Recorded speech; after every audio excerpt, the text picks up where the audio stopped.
Good morning, Bitcoiners. Welcome to Bitcoin for Me. I'm also channel. We're going to talk about Bitcoin, crypto assets, technology, and the future. Bitcoin for Me. I'm also is a book that you got to hear. You got to hear, and it's for sale in Amazon. At the moment, it's selling for $6.99. It's a great deal. It's a good deal. But if you don't want to spend your money, drop me a comment below, and I will send it to you for free. I just need an email address where to send the book in PDF. Here we don't give financial advice, we give education and entertainment only. Of course. Today I'm going to talk about for beginners. I think this channel is more some people have been following from the beginning, not many, but you know that's part of my fault, mostly my fault, I would say. But anyway, it's very important with Bitcoin. Even if you already know something about Bitcoin, it's very important to keep in mind the fundamentals. I still think that most people don't know enough about Bitcoin, and in fact, it is very, very, very early at the moment. Only yesterday I was talking to a friend, and I said, "Do you know anything about Bitcoin?" And she said to me, "Big what?" She has never heard the word Bitcoin in her life. Can you believe it? And this is a intelligent girl, you know, smart and all that, but for one reason or another, she has never heard the word Bitcoin. So this shows how early we still are. It's like, you know, I often compare Bitcoin to the internet. If you mention the word internet in the mid 90s, like in 95, something like that, most people would say, inter what? What's that? Internet? What's that? And now everybody knows what internet is, right? Everybody knows, everybody has an email account and Facebook, and you use Google and all that, WhatsApp, everything. So with Bitcoin, it's probably going to happen exactly the same. Bitcoin is like the internet in the 90s. We are going to a mass adoption. People are going to realize that they need to put part of their portfolio into Bitcoin, to keep some of the savings into Bitcoin, to use some Bitcoin in some transactions on the internet or when they go to different countries. And that's going to increase the adoption base, and it will eventually increase the price. So, but today we're going to talk about, you know, Bitcoin from the point of view of a beginner. This is Bitcoin. First, I have to tell you about what is Bitcoin and against the rest. So first, my first advice, and this is not financial advice, is do not get distracted by all the other currencies. There are about 18,000 cryptocurrencies, and Bitcoin, but Bitcoin is the best and the number one, and will always be the number one. So when you look at the others, they keep changing. 10 years ago or 5 years ago, Bitcoin was number one, but none of these were number 2 or 3 or 4 or 5. None of these. In 10 years, Bitcoin will remain number one, and the rest will change. Some of them will disappear, most of them will disappear. Some of them are good projects, but they are like what they call VC, they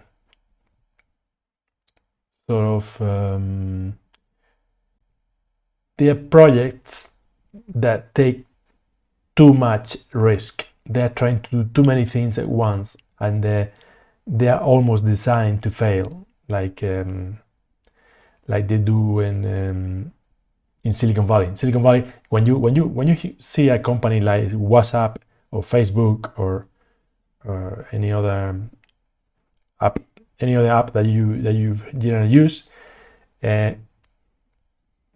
Uber, for example, that one is the one that was successful. But for that one to be successful, another 1,000 companies, they have to go down. They have to go down because they were taking too many risks, and it's just very difficult to succeed in the world of technology. But Bitcoin is doing something very different. Bitcoin is pretending to be the best store of value ever. So it's competing only with gold. And gold is a very, very good asset. Gold has been the best store of value for 5,000 years. But now gold is a little bit old-fashioned, it's a bit antiquated, and in the digital era, Bitcoin is much better than gold. And I'm going to explain to you why. Excuse me. So yeah, this is like this is a heat map. It shows you every day.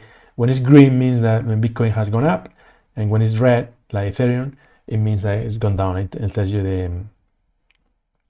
the percentage. But generally speaking, and you can see this here.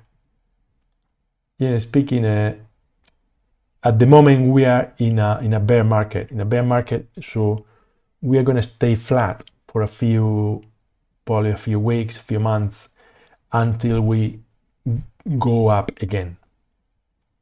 This is normally what happens, and I explain to you why we're in a bear market and when can we expect to have a bull market. Okay, but like in any investment asset, Bitcoin depends a lot on the psychology of the investors.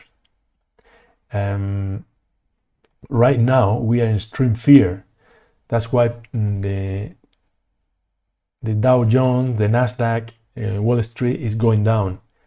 People are selling because they are afraid. They think we are going into a recession, and maybe we are. And everybody's selling. Interest rates are going up, so it's making more difficult for people to buy houses. Some people cannot afford a mortgage anymore, so they are selling houses now. So it's to be expected that the house prices go down as well. Gold is probably going down, and that might affect in the short term even Bitcoin. Bitcoin is designed to be different, to be an off-risk asset, which means that you don't, like, usually should go against the market. So when the markets go up, Bitcoin is designed to stay flat, and when the markets go down, Bitcoin is designed to go up. But it doesn't always work like that, because the market don't always understand the fundamentals of Bitcoin yet, because we are, like I said, we are still in early days. So yeah, I wrote an article in Medium. This is me here, Alberto Guerrero, recently about 10 reasons to buy Bitcoin today. And I'm going to go through the article and I'm going to explain for those of you who don't understand Bitcoin, but even for those who understand it, it might be useful. 10 reasons to buy Bitcoin anytime, but specifically today that we are in a bear market. Well, with any investment, you have to look at the big picture. You have to think long term. You have to think that how much money I'm going to have in 5 years, in 10 years, when I retire. And is my pension going to be enough? Is my house going to have enough equity for me to live a nice life? Could I be able to retire early? All these things you need to ask yourself. And don't think always in the next month or the next year. Think in 5, 10, 15, 20 years. And also think about the money that you want to leave to your children. No? When you think about that, there's very, very few assets that are better than Bitcoin. Because when you look at the big picture, Bitcoin, well, first I'm going to explain a little bit what Bitcoin is for those who know. Bitcoin is a digital money. Digital money is a digital asset that doesn't have any physical form, but it's been designed by Satoshi Nakamoto as a immutable, censorship resistant, permissionless, and scarce asset. What does it mean? There's only 21 million Bitcoin available. There will never be more than 21 million. It's very stable in that sense, and it's very transparent. Every transaction, if I send you now some Bitcoin, that will be written in the blockchain, which is an immutable ledger, public ledger, where anybody can see what the transactions are and can trace back all the way to the beginning what happened there, what happened in the blockchain. So that just that makes Bitcoin a much better asset, a much more secure and transparent and immutable asset than fiat money, than Wall Street, than gold, than any of the other things that are manipulated by banks, central banks, politicians, and governments. So, but obviously you are interested about the price and you want to think if it's a good investment or not. You have to look at the laws of supply and demand. When you buy something scarce, like a house, if you want to buy a penthouse in Manhattan, it's very scarce. There's not many penthouses in Manhattan. So because the demand is high and the supply is very low, prices are through the roof. You might have to spend 10 million or more if you want to buy a penthouse in Manhattan. So that's exactly what Bitcoin is. Bitcoin, there's only 21 million Bitcoin. And in the world, there is a lot of people and a lot of institutions and other countries with a lot of money. So when they decide to buy Bitcoin, because there's only 21 million, the price will shoot through the roof. It's supply and demand. Keep in mind that there's about 55 million millionaires in the world, right? But there's only 21 million Bitcoin. So even if every millionaire in the world decide to buy one Bitcoin, they wouldn't be able, because there's not enough for them. And that's when they realize about this and they decide to buy, which eventually they will, because it will be very risky not to, the price of Bitcoin will go up and up and up. It's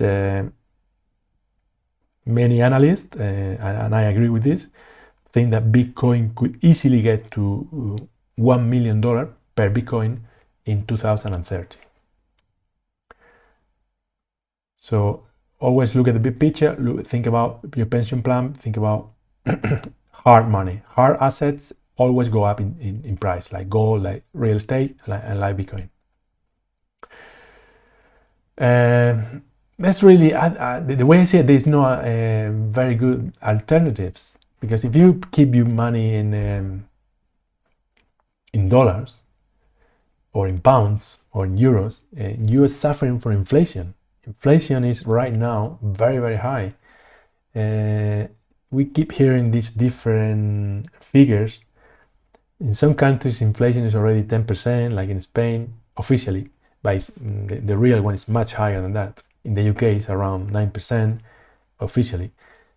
But in Germany, they already do another type of inflation. You got CPI inflation and then PPI inflation are different, but then you get real inflation. If you want to know what your real inflation is, just go to the supermarket and compare the prices of the stuff you buy with the prices of last year.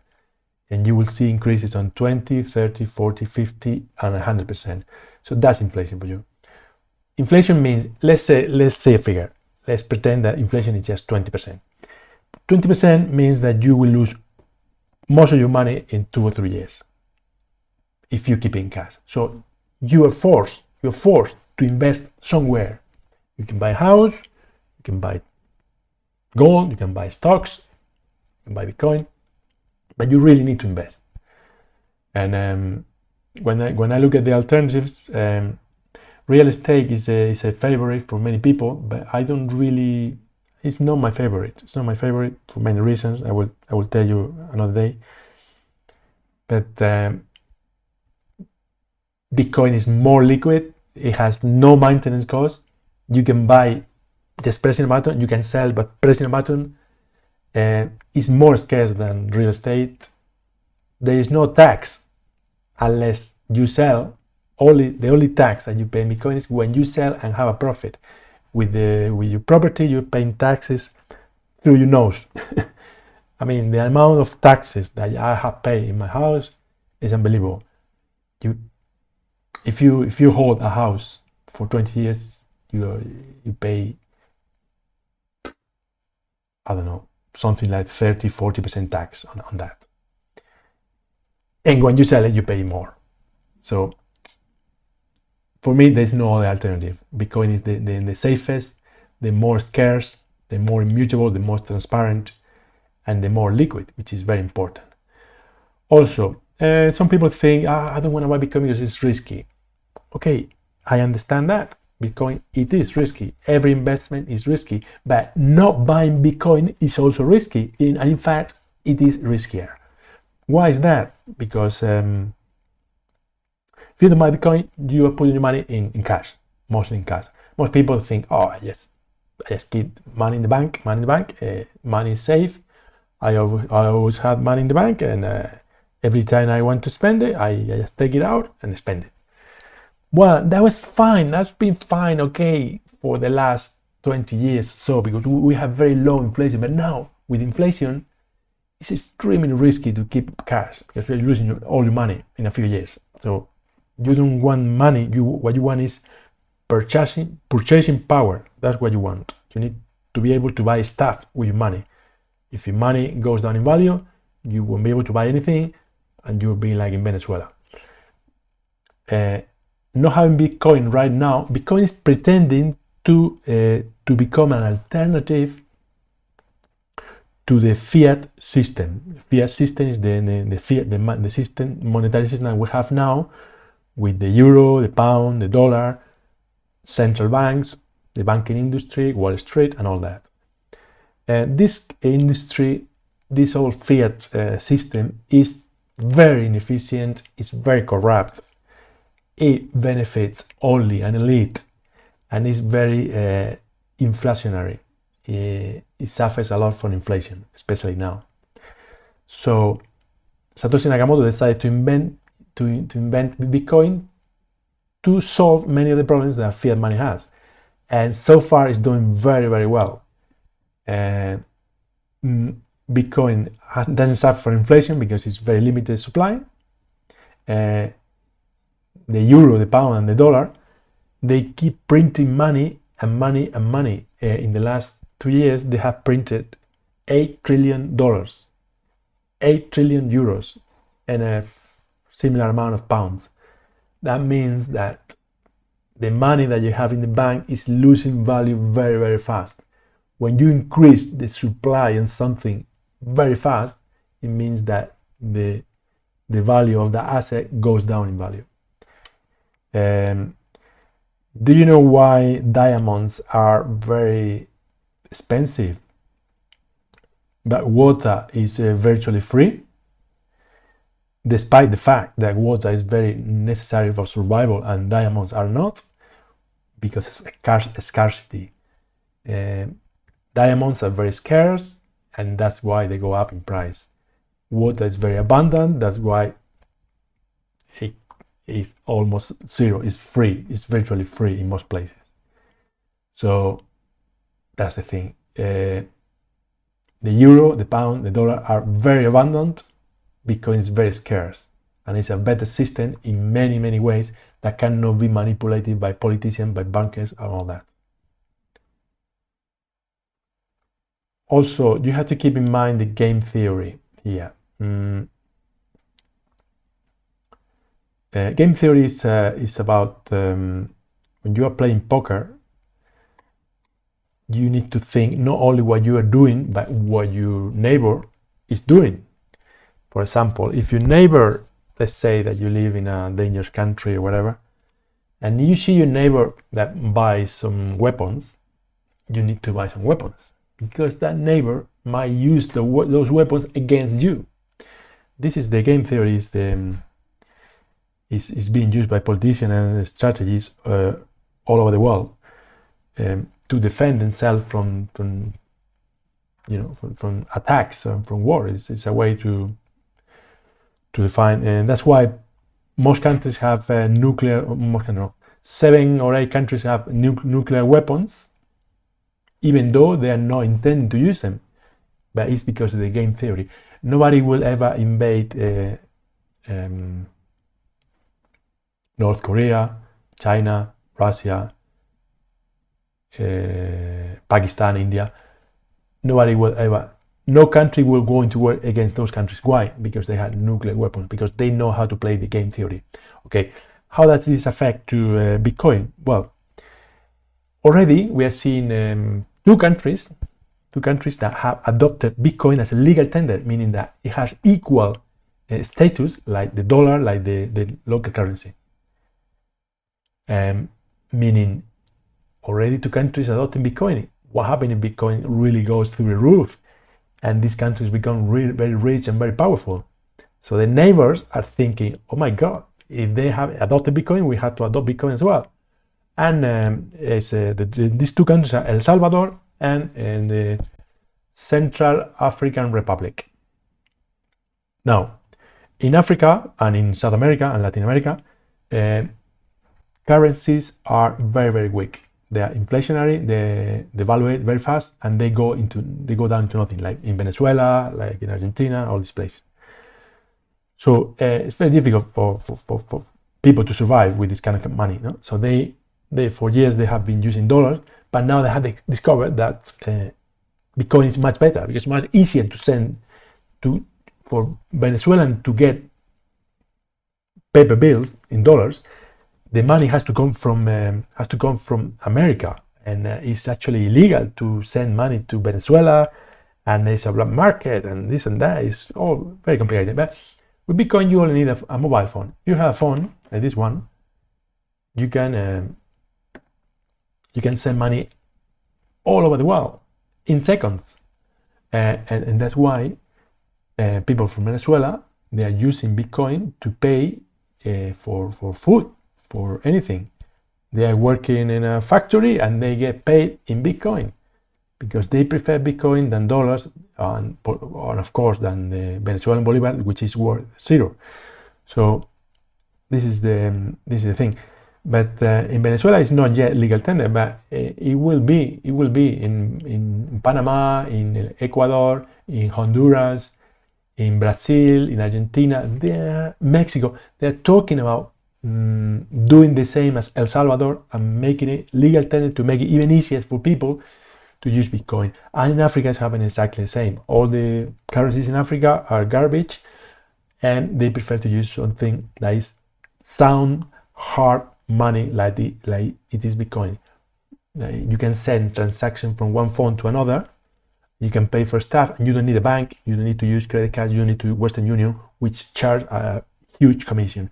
So the game theory is a play. When people start using Bitcoin, the neighbors, the friends, the countries, they say, oh, we need to use Bitcoin because this guy is using Bitcoin and he's gonna buy cheaper. He's gonna get the first come advantage.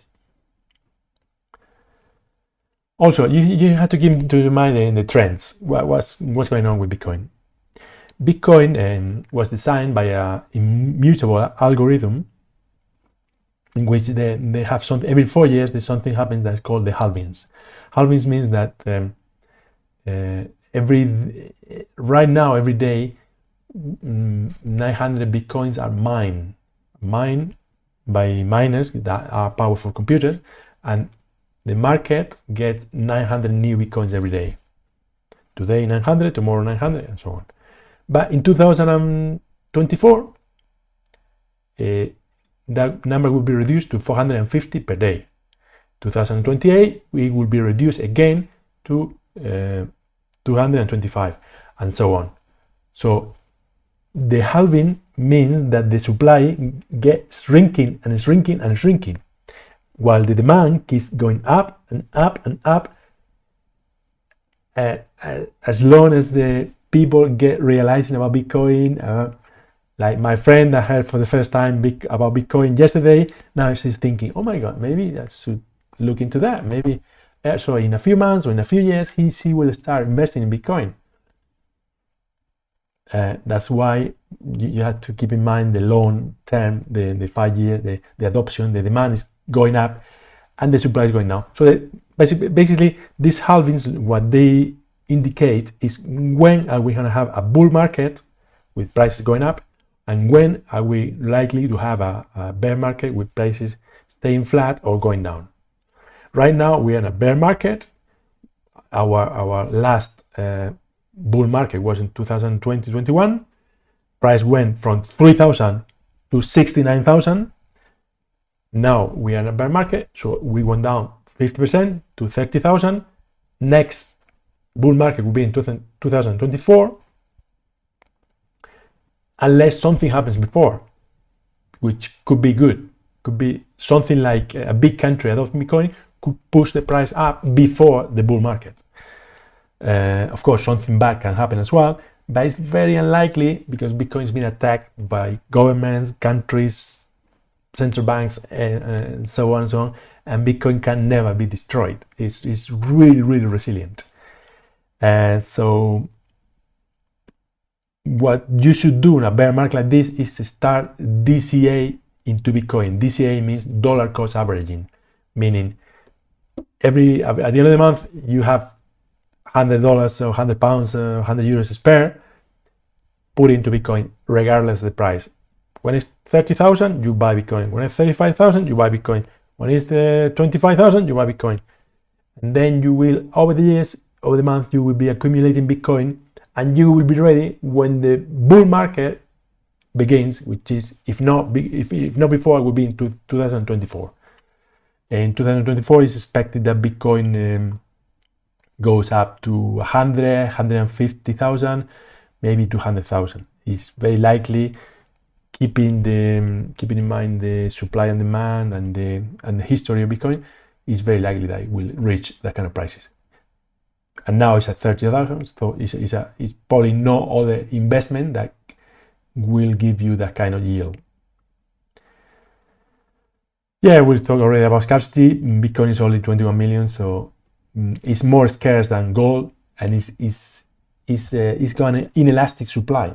It doesn't matter if the price goes up, you cannot mine, you cannot mint more Bitcoin. Like with gold, is different. If the price of gold is now about 2,000 an ounce, if the price of gold goes to 10,000, they will find ways to mine more gold because it could be profitable. But with Bitcoin, the algorithm is fixed in stone, so it cannot be changed. So it's truly, truly scarce. It's the scarcest asset in financial history. Also, we already talked about inflation. You need to protect yourself against inflation. Inflation is really a hidden tax and a secret, silent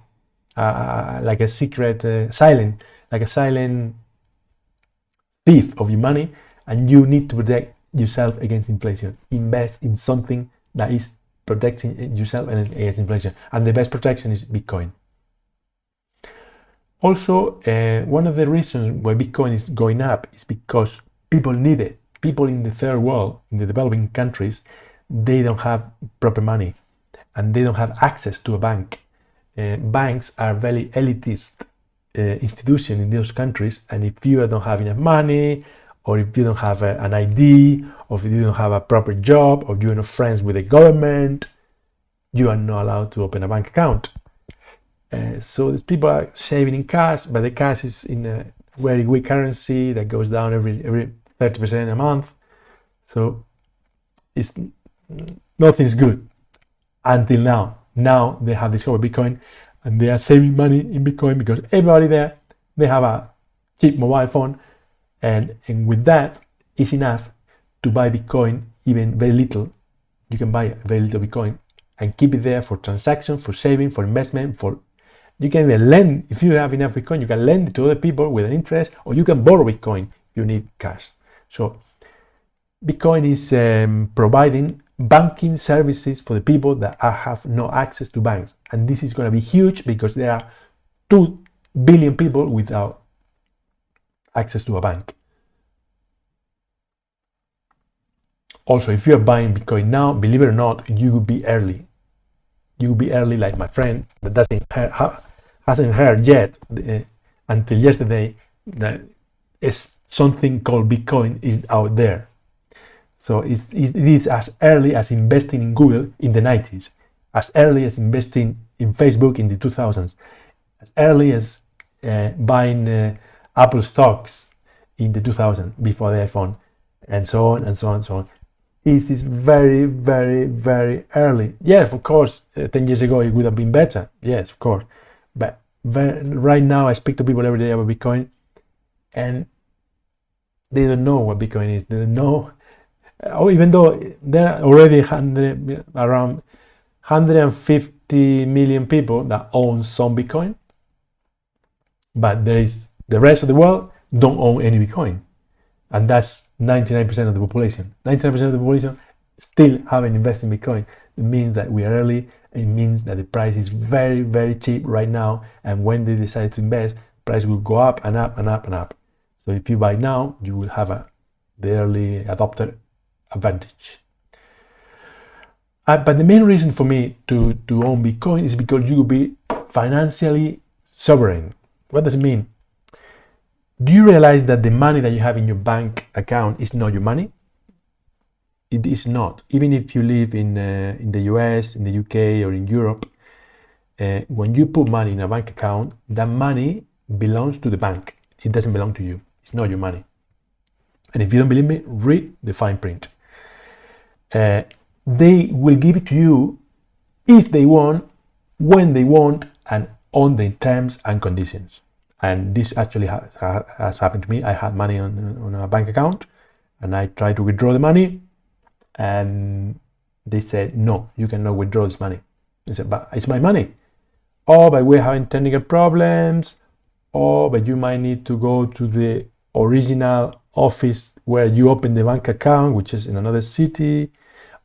Anyway, they were putting all sorts of excuses, but I just realized then and there, that if they don't want to give me the money, there's nothing I can do. What can I do? What can I do? I can sue them. Yeah, I can take them to court. Will I lose? Will I win?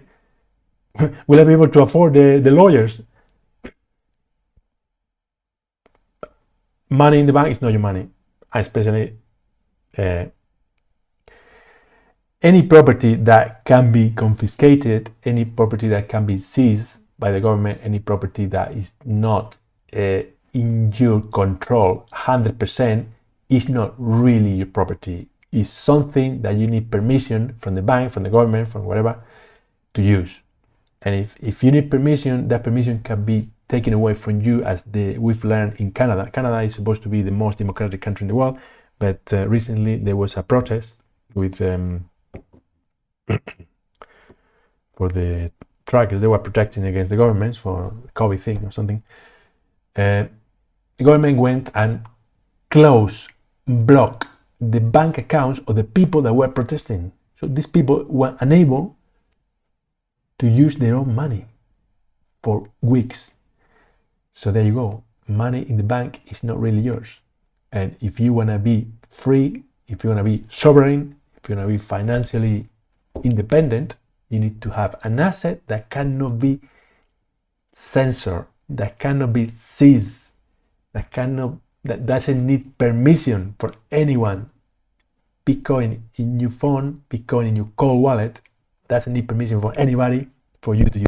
Nobody can stop you from using permission. If I want to send you Bitcoin now, I can send you Bitcoin now, and nobody can stop that. Not the government, not the CIA, not the FBI, not the Central Bank of Europe. Nobody can stop Bitcoin. Even in China, China has banned Bitcoin 20 times, but the Chinese people are still mining Bitcoin, they're still buying Bitcoin, they're still transacting in Bitcoin, because Bitcoin cannot be stopped even by a totalitarian regime like the Chinese. So these are the reasons why you should probably consider investing in Bitcoin and protect your wealth for the future and build a nest egg for, you don't know what's going to happen next. You don't know what's going to happen next. It could be a very bad recession. It could be the collapse of some currencies. I think the euro, for example, is in deep waters. You never know what's going to happen. The financial system that we've been using for the last 50, 100 years is very weak, and it could be collapsing very soon. Some governments are trying to do something else. They're trying to use the CBDCs, which we talk about later, the central bank digital currencies. But even that, I don't think it's going to work. So we live now in the digital era. We need digital money, money that cannot be confiscated, money that doesn't need permission, money that is transparent, immutable, and scarce. That's what we need, and that's why you need Bitcoin. And 1% or 5% or 10% of your money should be in Bitcoin now, because it's early and because you need to save. As far as I see it, Bitcoin is a safe haven for your money. If you are in the Titanic is sinking, you need to run for the lifeboat. Bitcoin is the lifeboat. The Titanic is the fiat money system that we have built, and politicians have built and manipulated. Corrupt politicians have been using for 100 years, but that's going to sink. It's sinking like the Titanic. So put a little bit of money into Bitcoin today. This is not financial advice. Thank you for watching the video. Follow me in the social media. I write in Medium. I follow me on Twitter. Below you got all the links. And I will see you in a few days. Thank you very much. Bye bye.